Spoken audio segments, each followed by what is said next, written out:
Have a little look at kind of like the concept and where it's at on the interior. We start out on the interior bridge. It's very spacious, or command deck bridge, whatever you want to call it. It gives kind of really nice views out over the front of the ship. And right up front, you've got all the consoles required that you need to kind of control the ship,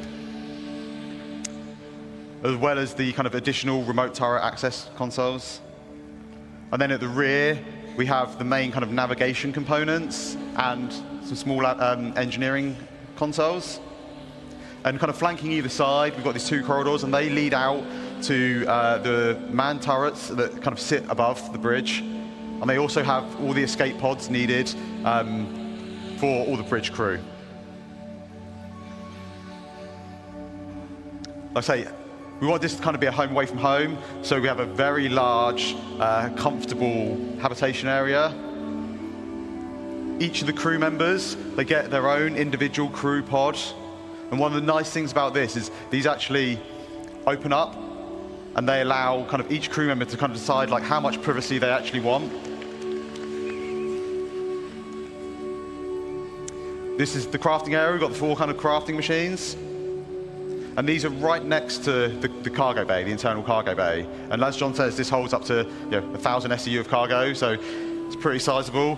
To make it a little bit easier, it's got its own dedicated cargo lift at the back that, again, just simplifies that kind of getting cargo in and out of the vehicle.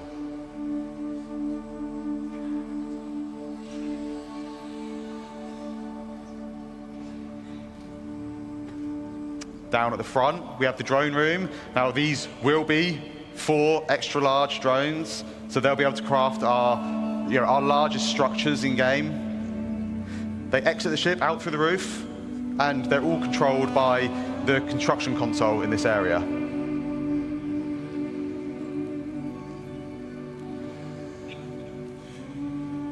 And finally, we're just going to take a quick look at the crafting area on the ship.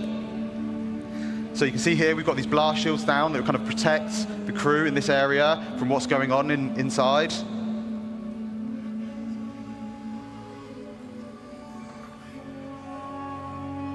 And then as these open up, we just finished making a storm.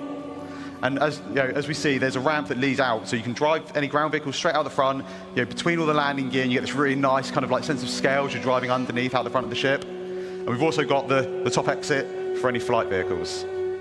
And then finally, we have the landing pad, and this just allows us for any ships that land up on deck, we can just bring them down into the belly of the ship.